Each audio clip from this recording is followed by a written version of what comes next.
Welcome to the final installment of the Shadow of the Mothership podcast. I'm Cory Doctorow, reading my story, Shadow of the Mothership. This is a story that was originally published in Amazing Science Fiction and subsequently reprinted in my collection, A Place So Foreign and Eight More, from Four Walls, Eight Windows Press, 2003. There's two more stories in this cycle that I'll be podcasting over the next couple of weeks. The first one is called Home Again, and the last one is called The Superman in the Bug-Out. And they're also all published in my short story collection. All these stories, I should point out, you can download the text of them as Creative Commons downloads, as you can with everything in my short story collection, almost everything in my short story collection, and share them around and convert them and have fun with them. I'm leaving for California on Thursday, speaking at the Ray Kurzweil Singularity Summit at Stanford University on Friday. It's completely sold out, apparently, with a waiting list, which is great news for the conference organizers. I'm really looking forward to it. I'm going to be giving a kind of copyright and DRM-centric talk about how the singularity isn't a historical inevitability, but might be actually undermined by the copyright wars. And I suppose if they make the audio available, I'll fold that into this podcast as well. Well, today's Sunday, and it's going to be a kind of lazy Sunday, just some household chores. I think we're planning to go to the Columbia Road Flower Market, which is just around the corner from where I live here in London. It's an old Cockney flower market, and they actually tug their forelocks and call you governor when you buy flowers, which I find unbelievably cool and almost sickeningly cute. And yesterday I had the good fortune to drop down to Trafalgar Square and see the 45-ton mechanical elephant puppet that's prowling the streets of London. I can't even explain it. Just you can either look at my Flickr stream, or if you look up the Sultan's elephant on Google, you'll find more details. It was pretty something, though. Here's the last part of the story. Hope you enjoy it. I'm on a harborfront patio with a pitcher of shandy in front of me, dark shades, and a fab pin in my knee when the mothership comes back.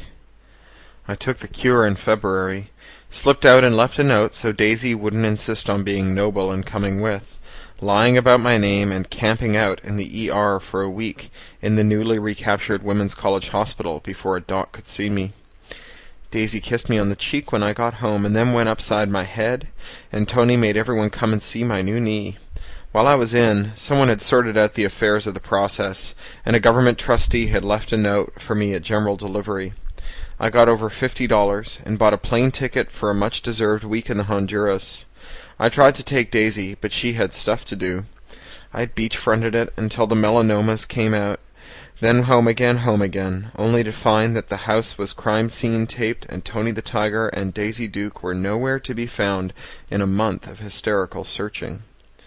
So now, on the first beautiful day of spring, after a frickin' evil gray winter of pain and confusion, I work on my tan and sip beer and lemonade until the sirens go and the traffic stops and every receiver is tuned to the emergency broadcast system. This is not a test.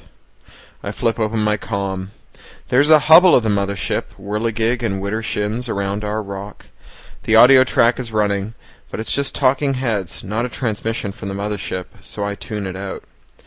The world holds its breath again. The first transmission comes a whole picture later. They speak flawless English, and Spanish and Cantonese and Esperanto and Navajo, just pick a channel. And they use a beautiful bug-out contralto like a newscaster who started out as an opera singer, like a Roman tyrant orating to his subjects. My stomach does a flip-flop, and I put the comm down before I drop it, swill some shandy, and look out at Lake Ontario, which is a preternatural blue. Rats with wings seagulls circle overhead. "People of Earth," says the opera singer come newscaster, "it is good to be back. We had to undertake a task whose nature is complex. We are sorry for any concern this may have caused. We have reached a judgment. Lady of the Tiger, I almost say, are we joining the Bug-Out UN, or are we going to be vaporized? I surprise myself, and reach down and switch off my comm and throw a nickel on the table to cover the pictures and a tip, and walk away before I hear the answer. The honking horns tell me what it is, louder even than when the Jays won the pennant. Bicycle bells, air horns, car horns, whistles. Everyone's smiling. My comm chimes. I scan it. Dad and Mum are home. They rebuild the process centers like a bad apology. The governments of the world suddenly very, very interested in finding the arsonists who were vengeful heroes at Xmas time. I smashed my comm after the 6th page from Dad and Mum. Sometimes I see Linus grinning from the news screens on Spadina, and once I caught sickening audio of him, the harrowing story of how he had valiantly rescued dozens of process heads and escaped to the subway tunnels, holding out from the torch-bearing mob. He actually said it, torch-bearing mob, in that same goofy lisp.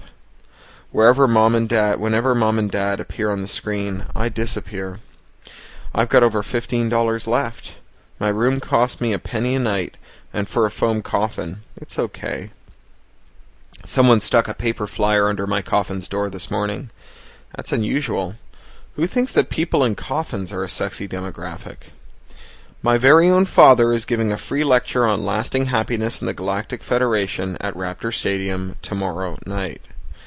I make a mental note to be elsewhere. Of course, it's not important where I am. The frickin' thing is simulcast to every dingy, darky corner of the world. Pops, after all, has been given a Governor General's Award, a Nobel Prize, and a UN Medal of Bravery. I pinball between bars, looking for somewhere outside of the coffin without the tyrant's oration. Someone converted what was left of Roy Thompson Hall into a big, booming dance club, the kind of place with strobe lights and naked dancers. It's been so long since I was at a bar, last summer, when they first ascended to the Mothaship. I feel like an intruder, though I notice about 1 million half-familiar faces among the dancers, people who I met or shook hands with or drank with or fought with, some time in another life. And then I see Daisy Duke. 6 months have been enough for her to grow her hair out a little and do something to it that makes it look expensive.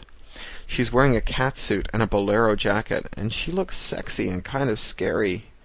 She's at one of the ridiculously small tables, drinking and sparkling at a man in a silver vest, and some kind of skirt that looks like the kind of thing I laugh at until I catch myself trying one on. We make eye contact. I smile and start to stand. I even point at my knee and grin. Her date says something, and I see, behind the twinkle, a total lack of recognition. She turns to him, and I see myself in the mirror behind her. My hair's longer. I'm not wearing a bathrobe. I've got some meat on my bones. I'm not walking with a cane. Still, I'm me. I want to walk over to her and give her a hug, roll up my pants and show her the gob of scar tissue around my knee, find out where Tony the Tiger's got to. But I don't. I don't know why, but I don't. If I had a comm, I might try calling her, so she'd see my name, and then I wouldn't have to say it to her. But I don't have a comm.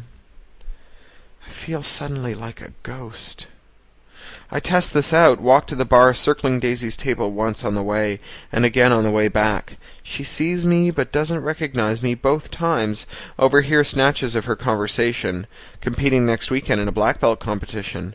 Oh man, I can't believe what a pain in the ass my boss was today. Want another drink? And it's her voice, her tones, but somehow it doesn't seem like her. It feels melancholy and strange being a ghost. I find myself leaving the bar and walking off towards Yonge Street, to the Eaton's Walmart store where Tony the Tiger worked.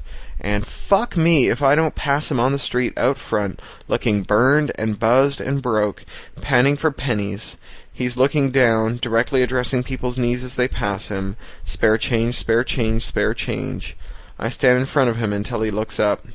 He's got an ugly scar running over his eyebrow, and he looks right through me. Where you been, Tony? I want to ask it. Can't. I'm a ghost. I give him a quarter. He doesn't notice. I run into Stude the Dude and hatch my plan at Tilly the Horse's funeral. I read the obit in the Globe, with a pic to the two of them. They'd buried her in Mount Pleasant Cemetery with Mackenzie King and Timothy Eaton and Lester Pearson. Stude couldn't afford it. The squib said that he was going aboard the Mothaship the day after the ceremony. Lots of people are doing that. Now that we're members of the Confederation, we've got passports that'll take us to wild places. The streets get emptier every day. It's harder to avoid Dad's face. Stude scares the shit out of me with his eulogy. It's all in process speak. It is positively frickin' eerie. My life companion goes into the ground today. There's a long pause while he stares into the big hole in the outsized coffin. My daily road has taken me far from points of excellence, but I feel like my life has been a barrier to joy for myself and many others. But Tilly was a special someone, a lightning rod for happiness, and her presence graced me with the vision of joy. And so on. I wait near the back until Stude finishes, then follow at a discreet distance as he makes his way back to his place. It's not something I ever would have considered doing last Halloween. The Stude I knew would have spotted a tail in a hot second, but now the world has gone to jargon-slinging harmony, and I'm brazen as I ride along behind on my bike, down Young to Front, and up to a new building made of foam. I feel like a ghost as I watch him look straight through me, and I mark the address. I spend a day kicking at everything foam. The foam is hard and durable, and I imagine the houses of my parents' suburb, the little process enclave, surviving long past any of us, surviving as museum pieces for arsenic-breathing bug-outs who crawl over the mummified furniture and chests of clothes, snapping pics and chattering in their thrilling contraltos. I want to scream. Here and there, pieces of the old, pre-processed, pre-foamed Toronto stick out, and I rub them as I pass them by. Touchstones for luck. Spring lasted about 10 days. Now we're into a muggy 32-degree summer weather, and my collar itches and sweat trickles down my neck. I'd be wearing something lighter and cooler, except that today I'm meeting my dad at Aristide. They've got a little wire-flown twin-prop number fueled up and waiting for me at the miniature airstrip on Toronto Island. Dad was so glad when I got in touch with him. A real milestone on his personal road to lasting happiness. There's even one of the process heads from Young and Bloor waiting for me. He doesn't comment on all my frickin' luggage. I hit Stude's place about 10 minutes after he left for his trip to the mothership. I had the dregs of the solvent that he'd sold me, and I used that to dissolve a hole in his door, then reached in and popped the latch. I didn't make a mess, just methodically opened crates and boxes until I found what I was looking for. I hauled it in batches to the elevator, loaded it, and took it back to my coffin in a cab. I had to rent another coffin to store it all. The process head stays at the airport. Praise the bug-outs. If he'd been aboard, it would have queered the whole deal. I press my nose against the oval window next to the hatch, checking my comm from time to time, squinting at the GPS readout. My stomach is a knot, and my knee aches. I feel great. The transition to process land is sharp from this perspective, real buildings giving way to foam white in a razor-edged line. I count off streets as we fly low, the autopilot getting ready to touch down at Aristide, only 70K away. And there's my Chestnut Avenue. God damn, the wind's fierce on a plane when you pop the emergency hatch. It spirals away like a maple key as the plane starts soothing me over its PA. I've got a safety strap around my waist hooked onto the front row of seats, and the knots had better be secure. I use my sore leg to kick the keg of solvent off the deck. I grab my strap with both hands and lie on my belly at the hatch's edge and count 3 hippopotami, and then the charge on Stude's kegger goes bang, and the plane kicks up, and now it's not the plane coming over the PA, but the Roman tyrant's voice, shouting, but not loud enough to be understood over the wind. The superfine mist of solvent settles like an acid bath over my Chestnut Ave, over the perfect smile, and starts to eat the shit out of it. I watch until the plane moves me out of range, then keep watching from my comm, renting super expensive sat time on Dad's account. The roofs go first, along with the road surfaces, then the floors below, and then the structural integrity is a thing of the past, and they fall to pieces like gingerbread, furniture tumbling roly-poly away, everything edged with rough, fractal fringe. Dad's gray-faced and clueless when I land. All he knows is that something made the plane very sick. He's worried and wants to hug me. I totter down the stairway that a guy in a jumpsuit rolled up, ears still ringing from the wind and the big boom. I'm almost to down the step when a little process troll scurries up and says something in his ear. I know what it is because he's never looked so pissed at me in all his life. I'm a frickin' genius.